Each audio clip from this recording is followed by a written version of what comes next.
One of the things we have to keep in mind is that suicide cross-pollinates. So while we focus on suicide as it pertains to veterans, we have to keep in mind that these things, if you complete a suicide, if you have somebody in your family who successfully completes a suicide, you're more likely to complete a suicide. So statistics. I always say take them with a grain of salt, because the very first statistic that you need to know about New Mexico is that we are 50th in data collection. So if we're just basing everything on statistics, we're going to have a really tough go at making any kind of instrumental change. Suicide statistics can be thought of similarly to unemployment. You can't count certain folks. There's a lot of self-reporting going on. Families, hospitals, medical examiners, etc. They all have the power to change what at end of life looks like. For example, I am a survivor. If I had successfully completed it, my mom could have given a plethora of excuses or reasonings as to what was going on with me.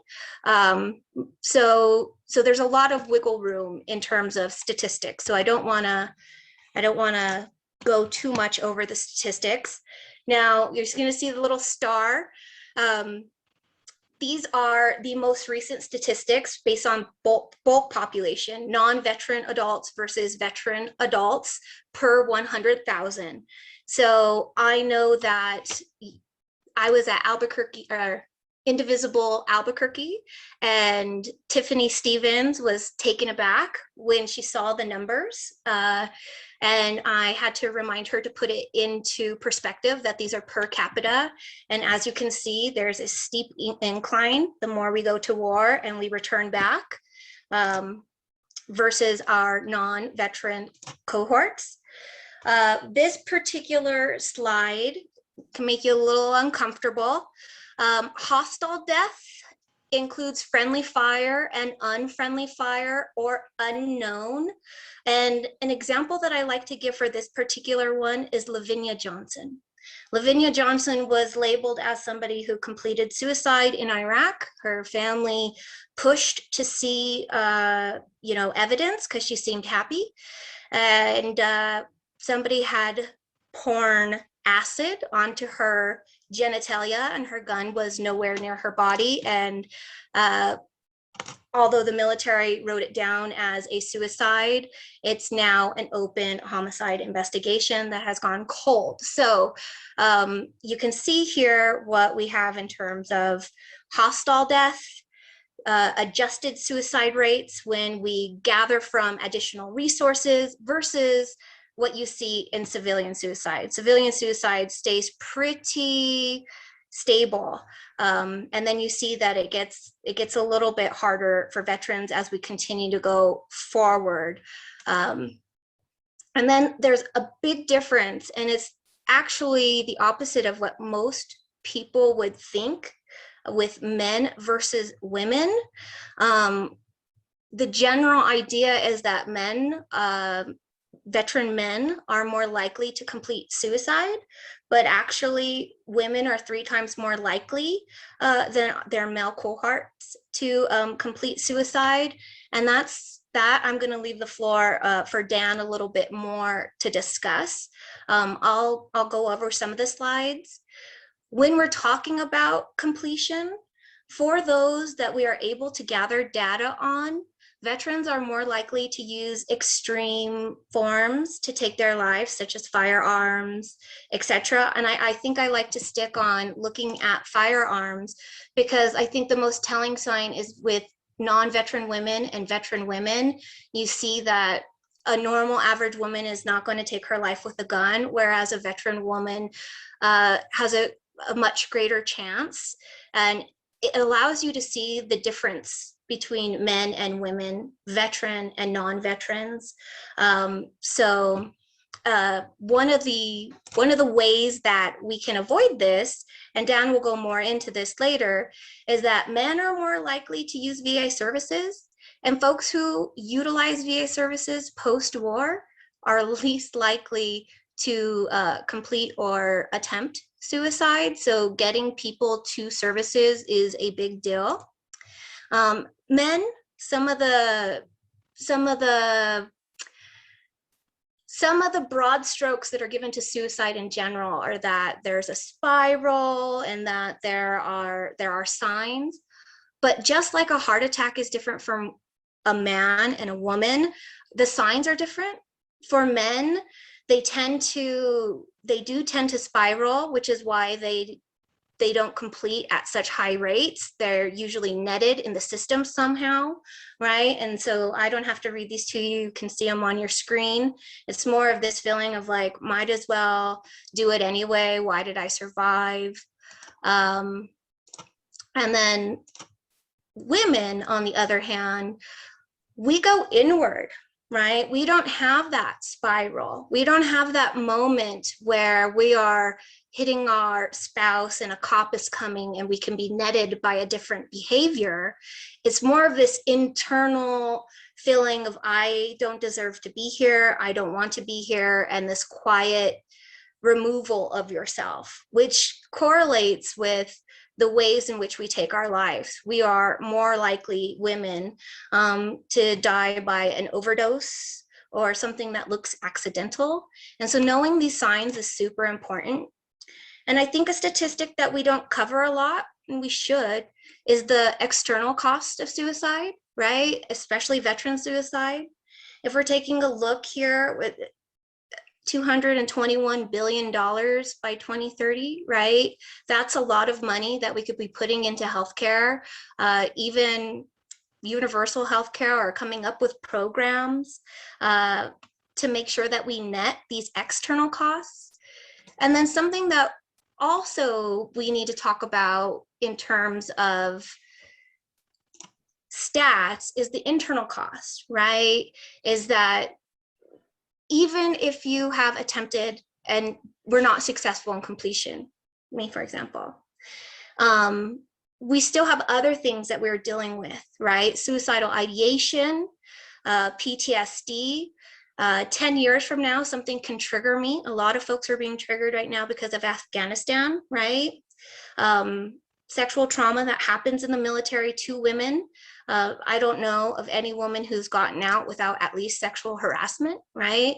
All of these other things are comorbid, right? We self-medicate because we don't want to look like we have a mental health issue. We don't want to look like we're sick, and we certainly don't want to be labeled with aggressive, stigmatizing language. And so I know that stats are important, but stats are not the whole thing. And I wanted to go ahead and open up with a short, brief moment of statistics. And then I humbly give the floor to Chairwoman Piscotti. Well, thank you very much. And thank you for covering the statistics. And you're right, I think I'm going to have a whole different take on this. When I was thinking about putting this presentation together, I wondered who the audience would be. And so I thought veterans, military family members, and probably members of the general public. So I thought it would be interesting. I'm not only the Bernalillo County Commissioner for District 5, but I'm also, first I was a mental health therapist. And so I wanted to just talk about some things that I've learned working with veterans and members of the military, because I think, aside from the numbers, and Nicole, you touched on this, there's, qualitative differences between veterans, military members, and the general public. So I just thought it would be interesting. And for any veterans, it might normalize some things that maybe you felt. And so one of the things that I know is that veterans and military members are often reluctant to talk about their experiences. They don't want to share with loved ones even. I've had so many clients come to me and say, either I've been having these horrible thoughts about something I did in the military, and I don't want to tell my spouse, my partner, I don't want to talk about this. I don't want them to have those images stuck in their head. So I want to talk it out with a therapist. And a problem with that is that a lot of therapists are not trained to talk about these issues, especially, issues that are very graphic. As a therapist, I was getting a lot of clients who had been snipers in the military, which you can imagine how graphic that is to hear those stories. So veterans want to make sure that they can trust the therapist to hold those stories. And that's one of the reasons now that I'm really on a mission to get more veterans to become mental health providers so that they really get what that's like and aren't intimidated by the stories, who can sit there and be present with that veteran who's suffering, some issue. So veterans, what I've learned, feel really outside of, normal society. When military members come back, it's such a different world here, facing life and death on the battlefield and then coming home, and, people are creating dramas about a dress that somebody wore, or, something silly, that's going on in society. It all seems so meaningless after coming back. So, a lot of times veterans just feel like outsiders when they come back to this society. There's often an avoidance of thoughts, feelings, conversations about their military experience. And I have to say, I think our society doesn't do a very good job with hard issues in general. We often don't want to hear about it. We want our heroes, maybe have a ceremony on Veterans Day, and then, you know, take off and go to picnics and go shopping. Our society really has a hard time hearing about the hard stuff. So, one of the points that I want to get across is that mental health effects of military service are often, a normal response to a horrific situation. It's a part of being human. And so, I just wanted to get that out there. One of the main diagnoses for a veteran, of course, is PTSD. And as you mentioned, Nicole, evaluation should address comorbidities, including things like traumatic brain injury, depression, other anxiety disorders, alcohol or other substance abuse, and presence of risky behaviors. Mental health disorders are strongly correlated with suicide and suicide attempts. I just wanted to bring this up because I think, for people who are family members or friends, or even veterans who are doing a check-in on themselves, there is a depression screening tool called the PHQ-2, which only has 2 questions. And those are: over the past 2 weeks, how often have you been bothered by little interest or pleasure in doing things and feeling down, depressed, or hopeless? And so I think, keeping an eye on yourself, on your loved ones, and seeing if they're falling into kind of that danger zone where they're not interested in things they used to like, or just feeling down or hopeless. Those can be, I think, good conversation starters to see where people are at and how people open up, and, to maybe say, I've noticed you haven't been yourself lately. You haven't been taking part in this hobby. You seem really down. How are things going for you? And just opening a conversation. The other thing is that people don't generally talk about is grieving among veterans, and whether it's grieving for brothers and sisters that they've maybe lost in battle, or grieving for having been away from family, maybe broken relationships, loss of self, that you come back from a deployment and you're not the person you used to be. You know, there's a lot of grief among veterans that I think that's something that people don't really think about or talk about. I'm going to give you another statistic just because I found this interesting. In terms of suicide, veterans make up 6% of the US population, but account for 22% of the deaths from suicide.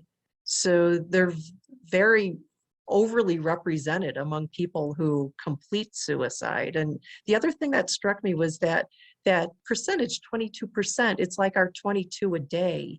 And so I just thought that was a weird coincidence.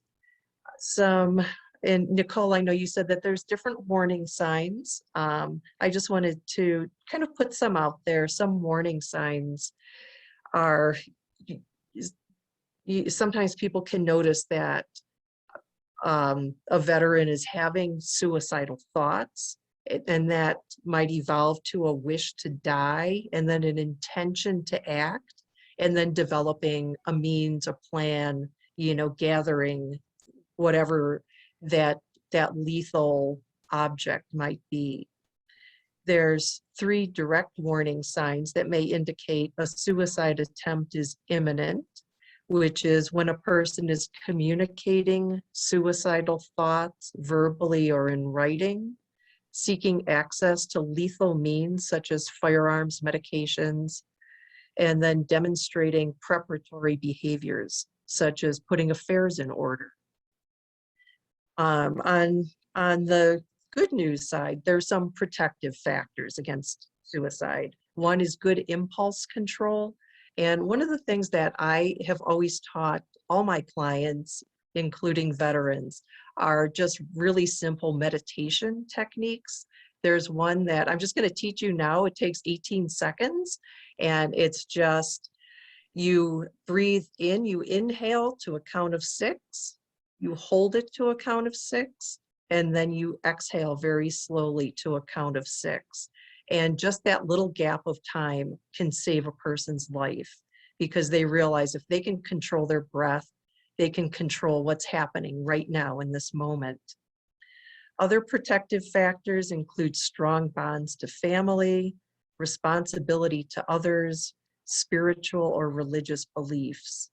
One of the things that I know as a therapist is that, yeah, having relationships is really a factor first that gets people into therapy. A lot of times veterans come in because their relationships aren't working, and a spouse will say, you need to go see somebody, or I'm leaving. So relationships are super important, and we have to keep those going. Even relationships with pets, you know, with animals, with some living being is so important.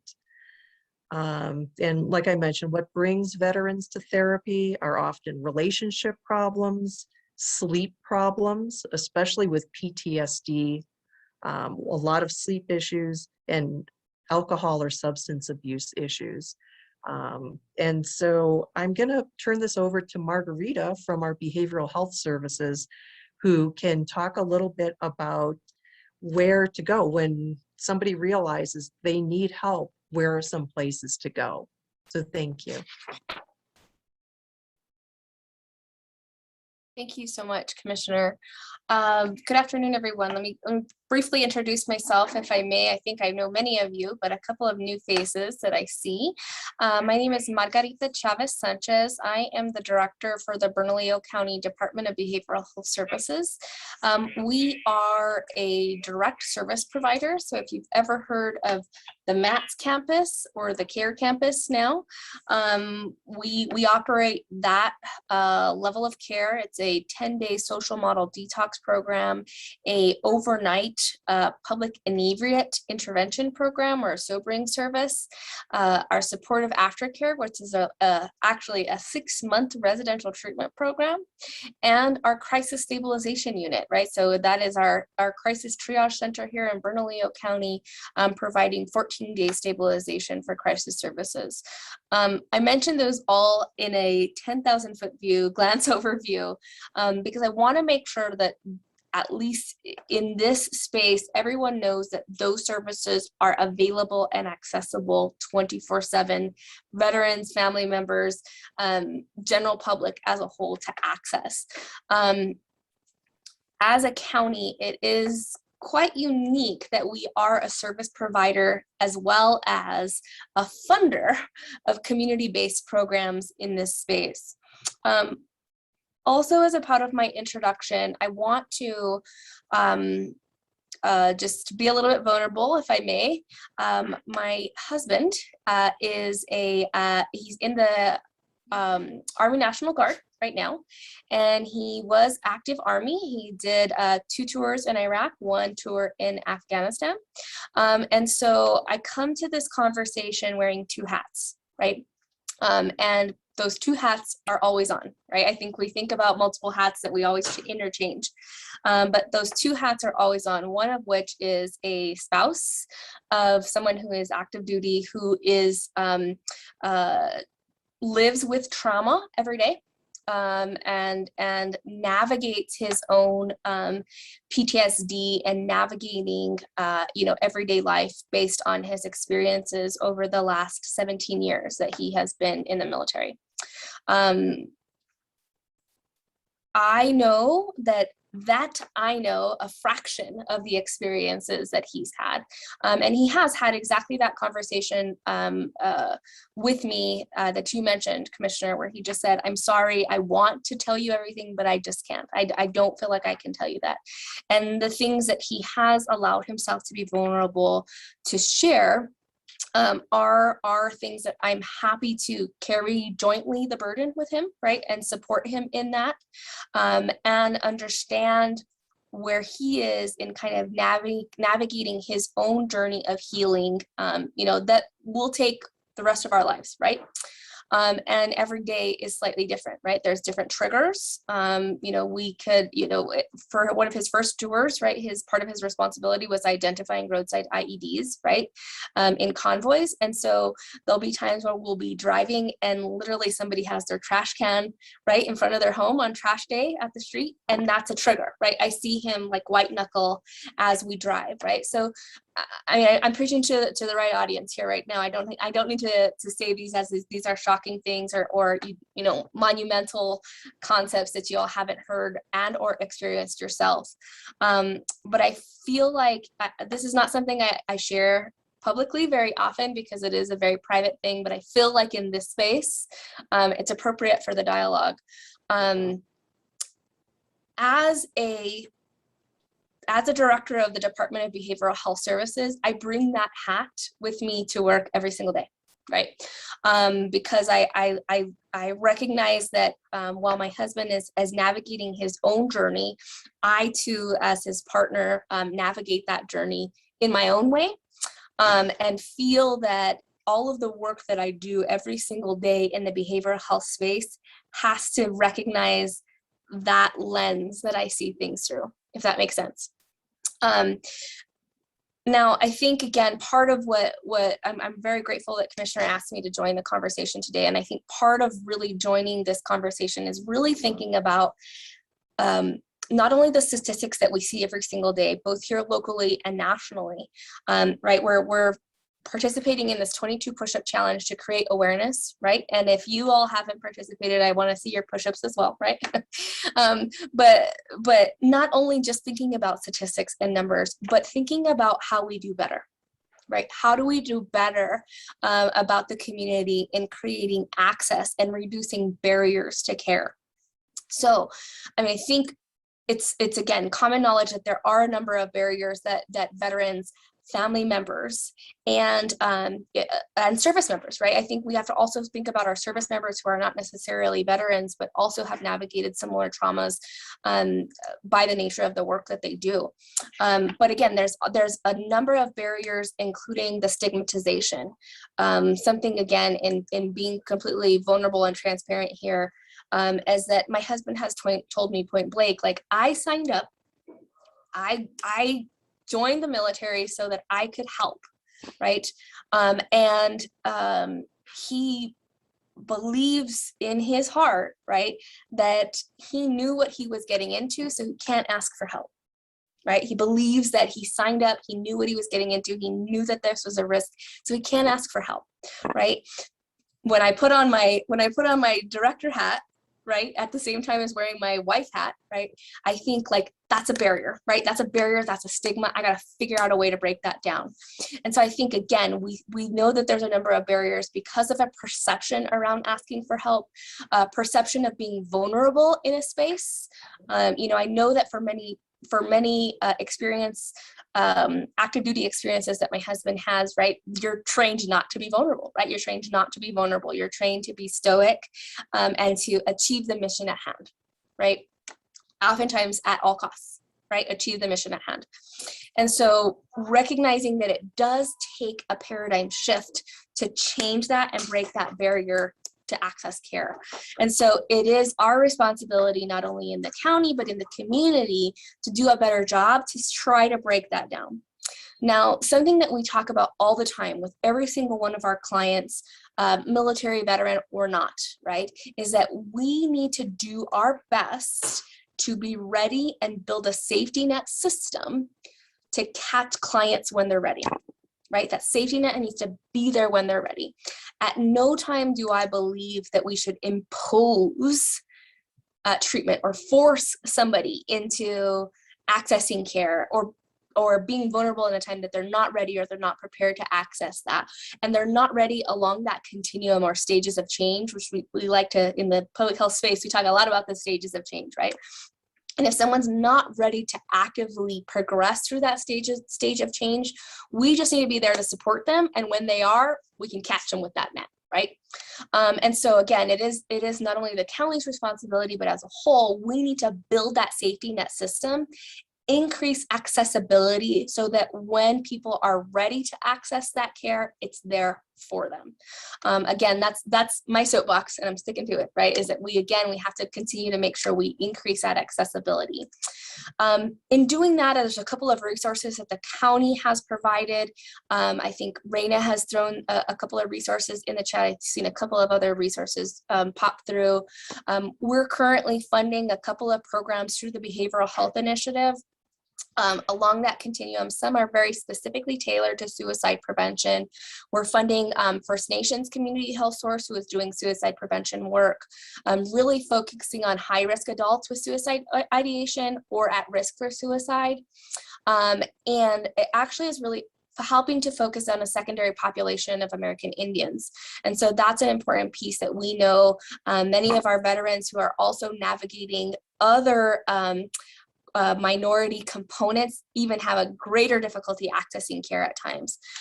We are also funding Centro Savila, who is doing suicide prevention work as well, also focusing on low-income, high-risk youth and adults, and actually families, right? Providing some support to families of loved ones who have suicidality or suicidal ideation.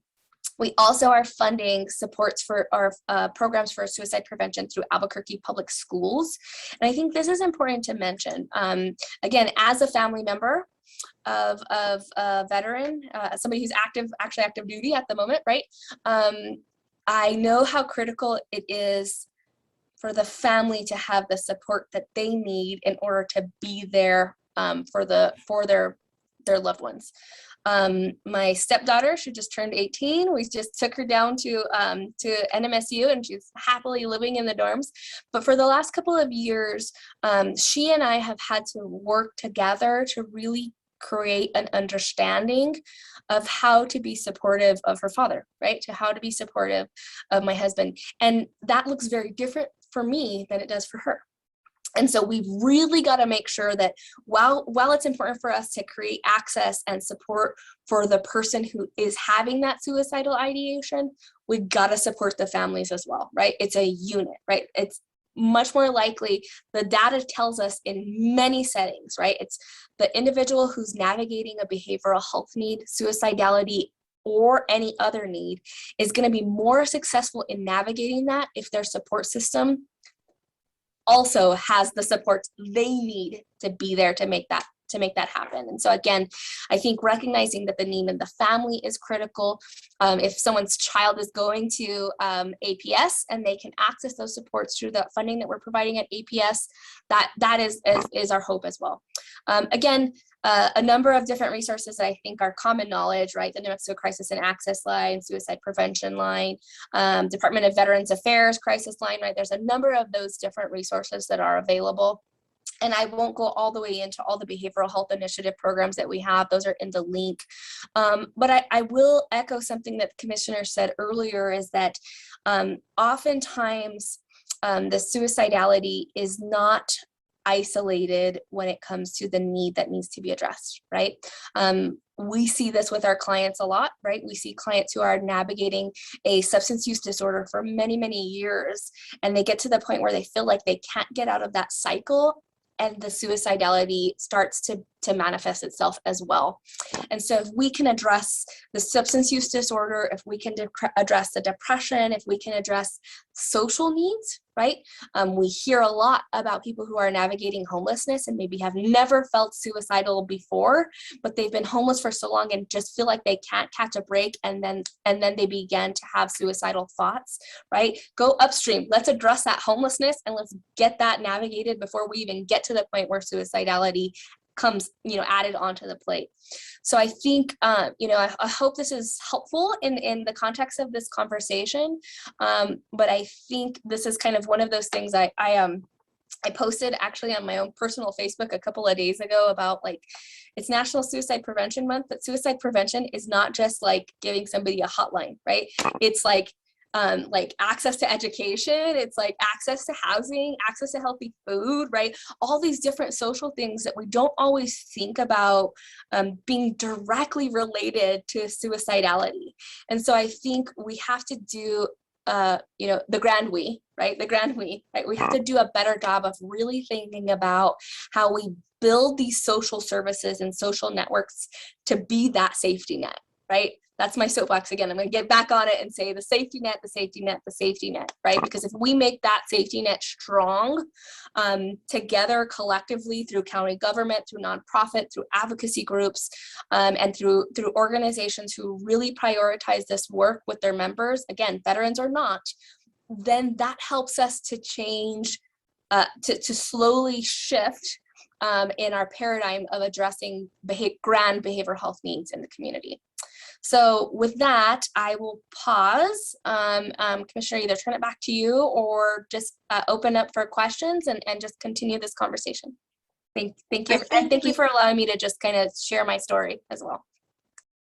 Thank you, Marguerite. I think we're going to Dan Frampton now. So my name is Dan Frampton. I'm a school social worker. I'm a leader with Albuquerque Interfaith and outgoing chair of our Behavioral Health Action Committee. I'm also president-elect of a nonprofit called Breaking the Silence, which is about addressing the stigma around mental illness. We go in and do lessons in schools and also suicide prevention. Before we go into further, Nicole's going to share a brief video, and this, I believe, is from 2013, and it's a Marine vet who died by suicide. And in his suicide note, he kind of talked about some of these things. I don't think it needs a trigger warning per se, but some of these things, of course, can be sensitive. So Nicole, if you'll share the video, please. The website Gawker has published the suicide note of an Iraq War veteran who says he took his own life because the trauma of war left him in constant mental and physical agony.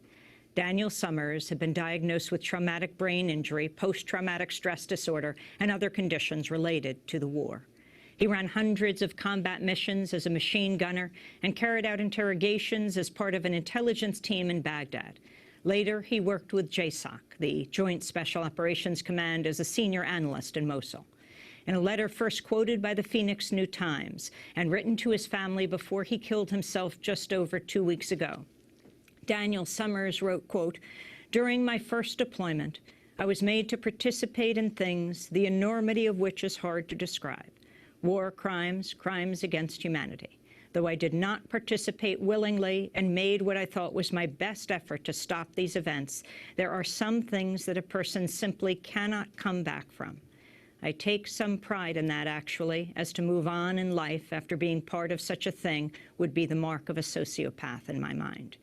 These things go far beyond what most are even aware of. To force me to do these things and then participate in the ensuing cover-up is more than any government has the right to demand. Then the same government has turned around and abandoned me," he wrote. He went on to say, "Any blame rests with them." Daniel Summers killed himself on June 10th. He was 30 years old. So thank you, Nicole. So there were, Commissioner Prescotti talked about some of the complexities of veterans trauma, as did Margarita. So there's some things echoed in that, what we've touched on already. And I'll kind of go to that a little bit in a bit. But the essential part, a central part is a stigma. The average, and this is for the general population and including veterans, but the average length of time between when symptoms first start and treatment is 11 years. And if we can be better about early intervention, including working on this while people are in the service, then the outcomes will be much better. In terms of that stigma, the first thing I want to talk about is just the scale of the issue. So in 2014, and this is a study by the National Alliance on Mental Illness, in 2014, 1 in 4 active duty members showed signs of a mental health condition. About 20% of service members returning from Iraq and Afghanistan have PTSD or depression, and that is from SAMHSA. And 30% of active duty members and reserve military personnel deployed in Iraq and Afghanistan have a mental health condition requiring treatment. Approximately 730,000 men and women, with many experiencing post-traumatic stress disorders and major depression. Less than 50% of returning military veterans in need of receiving any mental condition actually get it. Some of the issues that we talk that go into this are the military culture. The Department of Defense is making some strides in this, but it's still a big issue. When it comes to that stigma, 1 in 5 people who are, 1 in 5 say stigma was the reason they did not seek out treatment earlier. Other barriers are some of the ones about the complexity of the military culture and then the nuances of age, gender, race, and ethnicity. And you can't treat everybody the same. And there are so many intertwined things that come into this. Another is the lack of understanding about mental health in relation to physical health. The commissioner mentioned traumatic brain injuries. And so this is one of the things is we don't do a very good job about teaching people of these things. And so those physical challenges that somebody might have, very often chronic pain will lead to depression in and of itself. But it's a lack of understanding.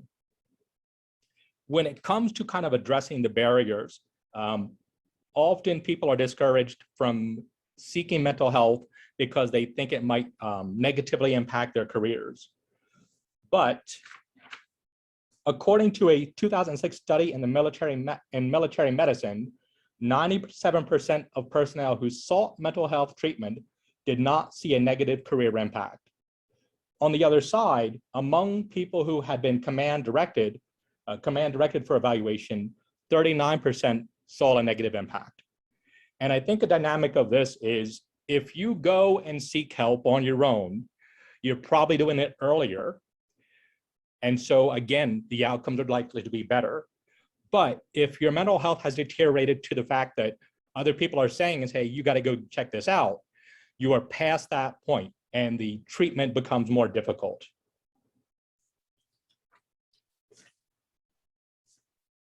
So that's some of where the stigma and why this stigma exists. In terms of the barriers, and these are some of the systematic things, the issue of complex trauma, it's treating trauma in general can be challenging, but the nature of military trauma, some of what the soldiers suicide note talk about go into that. This is not easy. Often people may have childhood trauma in and of itself before they went into the military. So this just makes things more and more complex. Dual diagnosis. One of the slides that Nicole showed said 1 in 10 military vets have a substance abuse disorder. When you put that into the mix of mental illness and get dual diagnoses, that makes it more challenging. And then systematically, sometimes there are organizations or therapists who won't work with somebody with a mental health issue who has a substance abuse issue until they get the substance abuse issue fixed. This also goes to like housing programs. Broadly speaking, programs like Housing First, where you get somebody into a place where they're stable and then you work about all the other things. But when you place barriers that, oh, you've got to be clean and sober before I'm going to work with you, this is more and more barriers. An aspect of the challenge is about accessibility. According to the VA, about 40, this is from 2010, so these stats I'm sure have changed, but as of 2010, 41% of the veterans who go to the VA are rural veterans. New Mexico is a big rural state, and so this is an increased challenge for us. Let's see here. Then there's the lack of knowledge about the VA. Very often younger vets assume that the VA is for old vets, World War II, Vietnam vets, and so they don't seek it out. This is especially true for women who often don't see them as having a role for the VA. There's also a complexity of, and this is kind of a case management. If you're a vet with mental health issues, substance abuse issues, physical issues, you may have 3 or 4 appointments in a day, and just trying to navigate the system that way creates challenges. So better case management. All of those parts that I just said, they're really about workforce and training. In the work that I've done with Albuquerque Interfaith, not geared previously to today around behavioral health, that dynamic we see often is about workforce. We simply need more people who can deal with behavioral health. That is also just the sheer numbers would be part of it, but also the right training. We need more people who are trained in the dual diagnosis, complex trauma. I think the commissioner mentioned about, I think it was Margarita, about having more veterans trained in behavioral health. And I think that's a great idea, because one of the things we can look at is peer-to-peer counseling. So we have the issue of stigma, which causes challenges of people seeking mental health. There's also a stigma in the general population that this is something that other people worry about. And when we have that stigma, when we have the perception, well, you got to be crazy, then we also don't have politicians who take this as seriously as we should. That stat, when we talk about these stats, the 22 veterans dying by suicide every day has been there for a long time. Why aren't we doing more about this? Because the will isn't there, and because we assume these are just what other people deal with. In terms of some recommendations for how we can address this, a few would be, again, early intervention. I mentioned that when people went on their own, 97% did not see a negative career impact, but when they were career mandated, 39% did. This is about early intervention. And the DoD has started to make it easier for soldiers active duty to understand this will not impact your career. The soldiers in therapy, the Department of Defense still has to go under HIPAA, which is the how clients have their right protected from anything they say to a therapist. I think it would be smart, and of course, it's not something that we can do here, but this is something I see in our schools, and this is appropriate for the military issue. We need mental health first aid training across the board. People have to understand what this looks like. You know, Margarita talked about some of the signs, as did the commissioner. Well, everybody ought to know these signs. You know, if we can move past the taboo of what mental illness looks like, and start to help people understand how this is something we can all deal with, that'll be a step in the right direction. So if we can start to change the military culture around what mental health looks like, it impacts positively. A better understanding of mental health positively impacts mission readiness. And then the last thing is the development of a behavioral health workforce. The idea of training more vets in mental health, peer-to-peer counseling, outreach to rural communities, and making sure that those who need it are culturally trained as well. I appreciate that, Dan. I did want to touch base on two of the things that you brought up. Transportation. There was a big push by our veterans here in the state to get transportation from rural populations back to the VA. And they successfully got the funding for that, but COVID has made it really difficult because you can only have 3 people per car. And now the people who are being trained in rural communities to drive are nervous about who they're putting into their car. So we still have this transportation issue as a really big one. And then again, touching base on, for self-disclosure reasons, I didn't think that the VA was for me. I'm a female, so I didn't feel like I could receive help. And then, you know, hearing the stat from 2006 saying it won't affect jobs, that I was ammo. So I built bombs, stockpiled munitions, etc.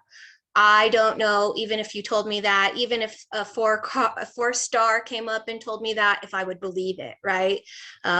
Because there are some job details that if you are not normal, they pull you from. So I definitely want to touch base on those two and talk a little bit about that transportation one. And I appreciate everybody who's spoken today, Margarita, Commissioner Piscotti, Dan. Margarita, you were leaving it open for some questions, and I'm going to go ahead and open that floor.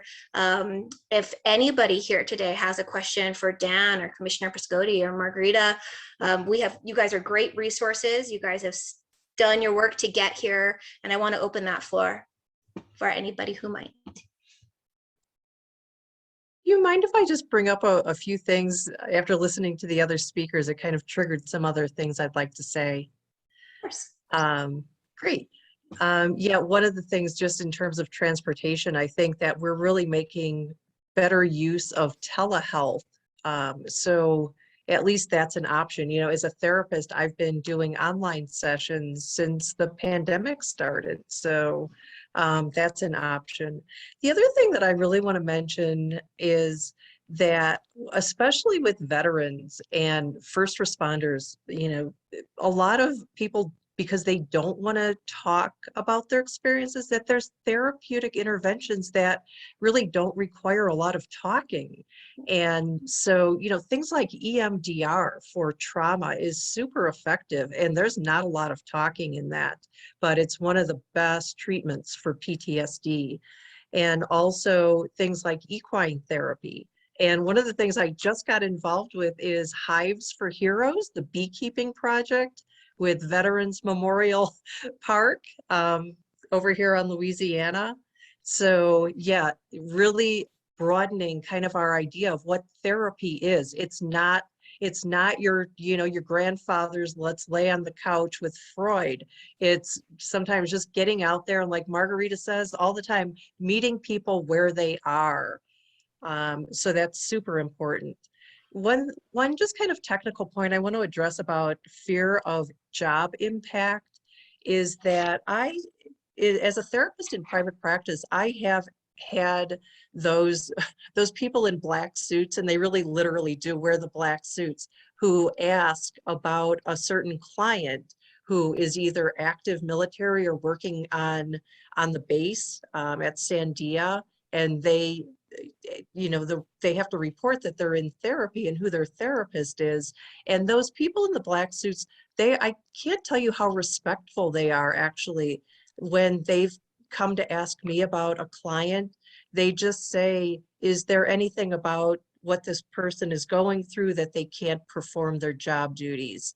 And most of the time, you know, I just honestly say, no, they're working on something that doesn't affect their job. And they just leave it at that. And I'm like, yeah, no, they're good to go. And they just leave. So I know a lot of people are worried about that if they do get into therapy, it'll get back to their employer, especially a federal employer. But in my experience, those investigators have been super respectful. Thank you. Margarita? I would just add to that, Commissioner. I think it's great to mention that is that here at the CARE campus, we do not disclose any information without a release of information. That is a piece that I think is really important to know. More often than not, it's not necessarily the black suit. It's usually probation and parole and folks that are coming to look for clients that we see. But we're just like a hospital, right? Where we say, we can either confirm or deny if that client is here. Thank you. And so as long as if the client signs a release of information, which sometimes, right, if somebody is on probation and parole, they sign that so that the probation officer can check on them and whatnot.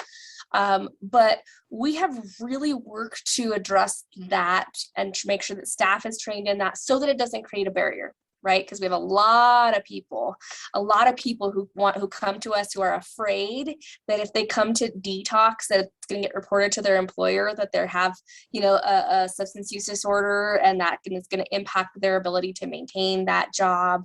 And so we really have worked to decrease that barrier. Another example of that is like all of our clients that come in, we have them dress out into scrubs, and all of their belongings are put into a bin. We do not search those belongings. We do not go through those belongings. And part of that is if folks potentially have a weapon or potentially have paraphernalia, if we say we're going to search those things and confiscate those things, that's another barrier. Folks are not going to come, right? And so we just have them put everything in a bin. That bin is stored. We don't touch it. Nobody has access to it. When they leave, they take everything in the bin with them. And I think, again, it's just echoing that we need to do our best to decrease any of those barriers to getting folks into services. We're always growing. We're always learning, right? If people come in and say, hey, I had a really hard time accessing the service, it's immediately an opportunity for us to reassess and figure out how we can make that a little bit better. Let me open. I think I saw a question for me come through the chat. What is the waiting period? Yes. So we do not have a waiting period, right? We take intakes 24/7. There is no waiting period. We rarely have a time where we are full at capacity. Since we do 24-hour intakes, 24-hour discharges, the capacity kind of ebbs and flows, right? But I just got this question actually today from one of our representatives who came and did a tour. And essentially, if we have a capacity in one program, we encourage clients to engage in a different program, even if it's just overnight, right? If somebody tries to come into detox and it's full, we have them go into our public inebriate program just overnight. That way, by the morning, we're going to have a bed open for detox and we bring them into detox. And so we know that that's a barrier, right? If someone is ready, right, to get into that care, telling them come back tomorrow, we'll have a bed is not effective because we're going to lose that opportunity, right? What's your capacity? So each program has a different amount. So our public inebriate intervention program is 20 clients a night. That's just our overnight service, right? Our detox program is 48. And our crisis stabilization program is 16. Our supportive aftercare program is 30. So each program has a different amount. Those things sometimes ebb and flow depending on staffing. Like we're short staffed and we have to have a decreased amount of clients just for safety reasons, right? And or like COVID, has given us a little, we've had to be very creative, right? We overflowed into like admin offices. So all my admin staff I sent home to telework, and we turned their offices into patient rooms so that we could have more social distancing from clients, and not just say, hey, we can only take 10 clients because we don't have a way to social distance. We've gotten creative. We've gotten very creative on things. But yeah, so very long answer to, there's not a waiting list. We want people to come in. Margarita, and all of our programs in the County of Behavioral Health Services, they're not limited or exclusive to Bernalillo County residents. They're open to everyone, right? That's correct. That's correct. So we, for many, many years, there was a restriction on the funding. So we were funded by state liquor excise tax for many of our programs. And as a part of that, there was a caveat to the funding that it was serving Bernalillo County residents. So we worked for many years to get that expanded. But we have extended it, and folks come in from across the state. It's actually quite common for people to come from out of state to come in and access services here as well. A good volume of our clients that we serve are homeless. And so by nature of that, they don't necessarily have a county of residence, and they're listed as Bernalillo County residents in the moment. But again, it is open. There is no cost. We do not take $1 from a single person that comes to access any of our services. The services are paid for by blended funding sources, including state liquor excise tax. So anytime any of us has a glass of wine at dinner at a restaurant, you are paying for the services. So we thank you for your contribution. But again, it is a blended funding source, but it's intentional that ability to pay, have Medicaid coverage, things like that is not a barrier, right? That they can come and access care at no cost. Claudia from the chair. Yeah, I wanted to say that this has been so interesting to hear what you have to say about the stigma, about the services. I guess a big question I'd like to ask to the commissioner and to Dan, Margarita, what can we do as a caucus to influence the political will to make a difference in this? So I think some of the stuff I see is the anti-stigma training. Again, my nonprofit, little self-serving, we have lessons about the stigma that we go into elementary, middle school, and high school. We, I think, are going to be developing one around military. So I think we need to do some to make sure there is funding for these things through the state legislature. I think also some of this is really one of the things. Now, I don't know some stats on this, but when it comes to all of the shootings that we've seen in this state this past year, and police-involved shootings, 1 in 5 people who will die at the hands of police have a mental health condition. And so this is another aspect of the kind of things we need to do. Another aspect of that, when I mentioned police, is how many veterans go into law enforcement, and are they trained well, and is their mental health sufficient? So I think part of it is just really pushing for a cultural shift at all levels of government, and then the backing of that. Again, it's nice to say the stats, but I'm tired of the stats because nothing else is being done. So agitating our representatives, our own party, and the Republican Party, I'm not sure anybody's done a very good job.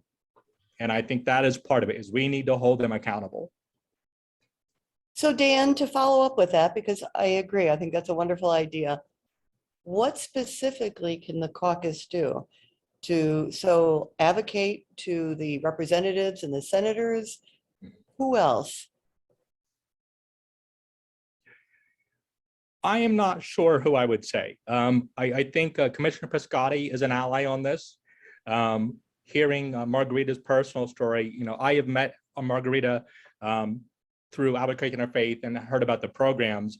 I'm not sure I've ever heard your personal story.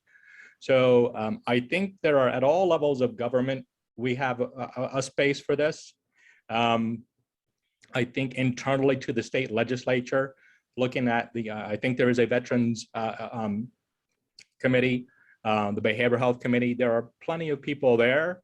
And I think one thing I would say is when Albuquerque Interfaith does some of our work, and the new chair, Mary Graves, is here. I think this is one of the things I want to take to the next level, and some agitation. And we do power analyses. And I think that would be one of the things maybe we would want to do real soon, is a power analysis when it comes to veterans issues.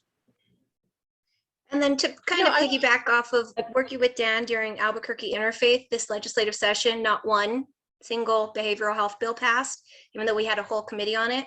So they won't be covered during this next legislative session. But I know Commissioner Piscotti, when we sat down and talked, that you can put the umph of Bernalillo County behind a particular bill and help us get it through. So is there a possibility of our caucus working in line with breaking the silence and having the backing of you to help get some of this for veterans across the finish line? Yes, absolutely. Yeah, as a commissioner, as a commission, we do put out our list of priorities, and I believe we always do put behavioral health items on our list of legislative priorities. Also, our resolutions, things we're supporting, proclamations, ways to really highlight behavioral health issues and veterans issues.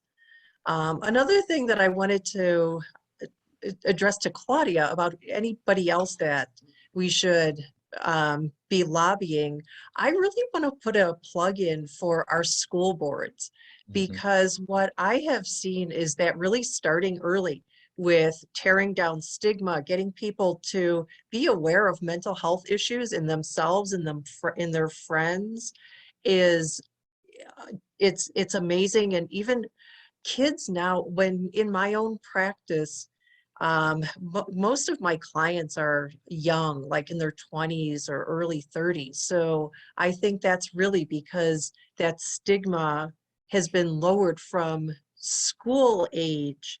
And also, I've even had like teenagers who are clients of mine bring their friends in, and they're like, oh, you're going to like my therapist, blah, blah, blah. And it's a way to bring your friend in when you see them struggling. And a lot of times it sticks. They ask for their own therapist. I just, another personal story, I told Greg Seeley this, that, just in terms of young people, I think that's another segment of veterans that really needs some attention, because I think the VA system is so difficult to navigate and there's waiting lists. And I remember this one young man who came to me. He had been in the military for, I guess, 2 years, and he didn't even have insurance. And so there was a long waiting list at the VA. He didn't know how to access services. He didn't have money. And I just gave him services pro bono, because it was, it's like, it's that important. But that's just another point that I think just starting young and starting with school boards to get this into the curriculum is so important. Those are two good points, because you're right, Charlene, we hear that all the time, but the VA is so hard to navigate. So that's something we do have a number of people in the caucus, including Michelle Peacock, who works at the VA. And if we can help and try to make that easier for the younger soldiers who come back to be able to get into that system. Great point. And then also working with the children. Thanks. Greg? What the commissioner just said actually made me think of in another way when it comes to our schools, is things like school-based health centers. We have Kirtland Air Force Base, so we probably have a higher number of students who have military or in military families. If we can, again, strategically, maybe there's a way to look at the DoD and some federal funding to get our school-based health centers more equipped, so that, because earlier on in the presentation, Commissioner talked about the web of this. So, if you are a child or spouse of a military veteran, You might be wrestling with either not your own, but you are wrestling with that mental health issues. And I think our schools see that. I can think of one student in particular I know this applies to. So maybe there's an aspect of let's go after some federal funding for our school-based health centers and behavioral health in the schools. Greg? Yeah, thank you. Real quick, just want to say how, wonderfully impressive our county team is. I mean, every time we see you guys present, the capacity is incredible. And we're very lucky to have leaders like you at the local level. I wanted to point out, I did post a link in the chat. Coming up next week, there's going to be a very important hearing. The House Veteran Affairs Committee is going to be holding a hearing on this exact subject. Last year, 2020, they passed a bill called the John Scott Hannon Act, and it is meant to put money into communities to fund organizations that are dealing with things like this and that are providing coordinated community care for veterans. And so there is some help on the way. There are great folks that are working on this. It's been a long time coming, but we're seeing some efforts that should result in resources being put into communities where the rubber meets the road. The work that the county is doing, that Margarita is doing, incredible work. And we really want to see those resources come here to New Mexico. So folks, absolutely, thank you for my friends on the caucus for organizing this great event and bringing these experts on, because we really do need to be making sure we're keeping our eyes open and we're fighting for those resources. So, Margarita? cheers. Absolutely. Thank you, Greg. Thank you for your comments. Just quickly, Claudia, I got to get my 2 cents on the what do we do, right? I think 2 things that are very actionable and tractionable is that here, in Bernalillo County, we do have a veterans court also, right? And I think that's something we forget about a lot, right? I think especially we're thinking about suicide, we're thinking about, mental health and how all those pieces factor in. But I think we really need to think broader, right? So really thinking about the way that the caucus can maybe collaborate with folks at Veterans Court to say, hey, we can find a way to help veterans navigate this system. How can we, So we provide are. support by our resource, right? So that's one. I hear you say you are, that's great. But again, that's a tractionable thing, is how can we really go into those type of sectors? I also think talking about legislation and the upcoming session, we know that there's going to be a huge focus on crime, right? We know that that's going to be there's going to be 30 days of talking about crime, right? And lots of massive crime bills that are going to come through. Again, we had an opportunity to tour with two representatives today here on our CARE campus. And my new soapbox, right? My soapbox was, we do not address crime by a war on crime. Right? We address crime by increasing mental health resources, by increasing mobile crisis teams, by access to services, right? All of these things. And so I hope that the caucus can help us, right? Help the county push that message forward, right? We want to address crime by providing some services, right? By focusing on law enforcement assisted diversion program, right? If crime is happening, if people are cycling through the criminal justice system because they're breaking into businesses and breaking into cars to sell things to treat their methamphetamine habit, we got to get them into treatment for that methamphetamine use, right? The cure is not to lock this person up longer. The cure is to go upstream and address the reason that they're committing that crime. And so that's, again, going to be part of, to the commissioner's point, part of our legislative priorities is thinking about crime in a different way, right? To go upstream and address some of those larger social and behavioral health needs.